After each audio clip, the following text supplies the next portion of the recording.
For nearly 4 years, families of the January 6th defendants watched the full weight of federal power come down on people who wandered through velvet ropes, took selfies, or got swept up in chaos they neither planned nor fully understood. And yet, through all that time, one of the most explosive mysteries of the day, the pipe bomber, sat unresolved. No perp walk, no urgent manhunt pressers, no dramatic FBI raids, just silence, shrugs, and grainy surveillance footage that somehow produced everything except a suspect, a person to go after. Then, after a lot of work from the new FBI leadership, the Bureau announced the arrest of Brian Cole. You probably never knew about the Brian Cole experience. You never would have, absent the hard work of Kash Patel and Dan Bongino at the FBI.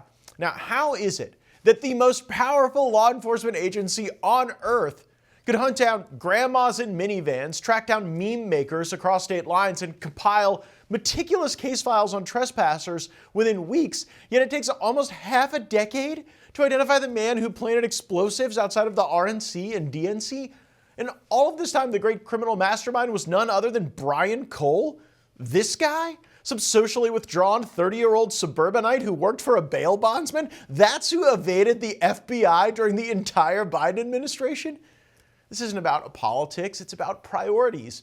While everyday Americans saw bank accounts frozen, homes raided, and livelihoods destroyed, there were sentences that were, they would make cartel leaders blush. But the pipe bomber case was just gathering dust. The people who trusted the system least turned out to be the ones who understood it best. Joining us now, founder and editor for the Gateway Pundit, Jim Hoft.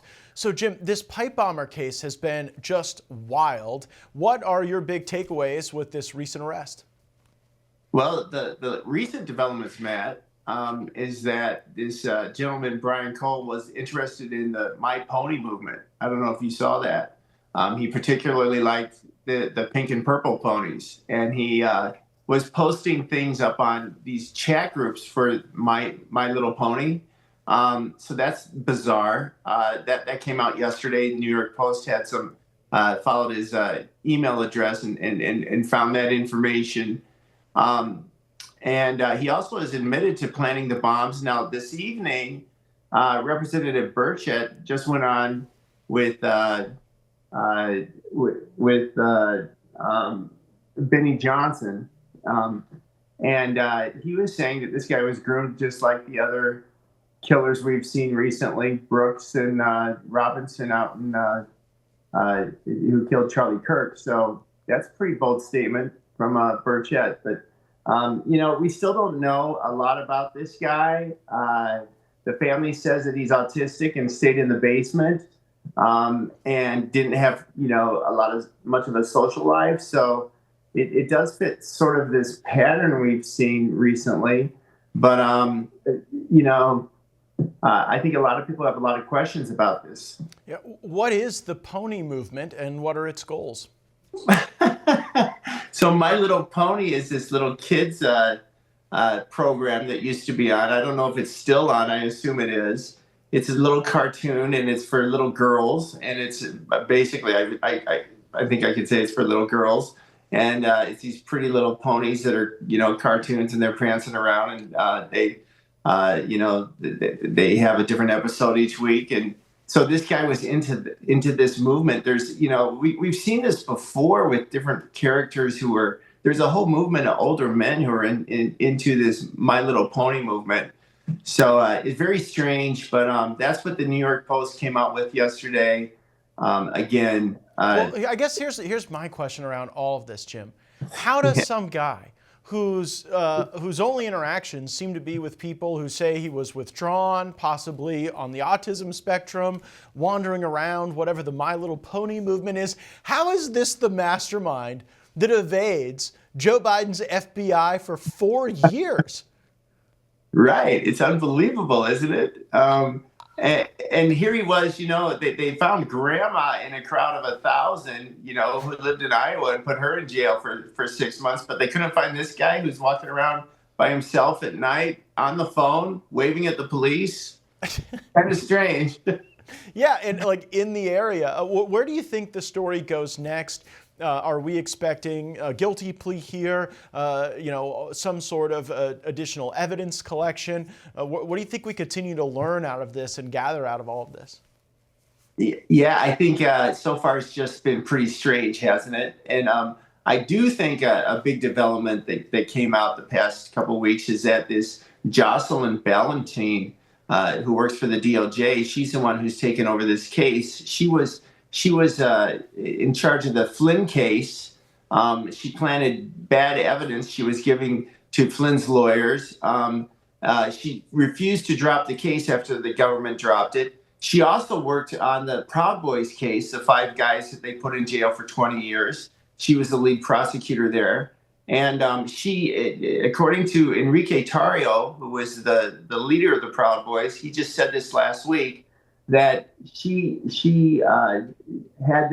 wanted them to sign this document saying that Donald Trump was involved in pushing them to do this. And if they signed this document, then they wouldn't see jail time. That's according to Enrique Tarrio, who went through this whole ordeal. And now she's in charge of the J6 pipe bomber case. Yeah, that doesn't make a lot of sense to us. That should be someone that's like chasing down a bunch of crimes in Indian country or something. I wouldn't have them near any sharp instruments or any high-profile cases. I did want to ask you this before I let you go, Jim. You and I are now both credentialed members of the new Department of War press corps, and we got this opportunity to ask questions of senior officials, have a little meet and greet with the secretary. I found the entire thing sort of remarkably normal, just normal policy questions, pretty straightforward responses. The New York Times has sued over it, saying we're all fake journalists. What's your reaction to that New York Times lawsuit, and just your reaction to being able to ask these questions of people making important decisions? Well, we both followed the news closely for years. I certainly have, and I know you have, Matt. But I thought what was interesting was that a lot of times we've seen with these leftist reporters from the legacy media that they'll ask the same question over and over and over and try to do this gotcha, with whoever they're speaking with, whether it's the Defense Department head or the White House communications director.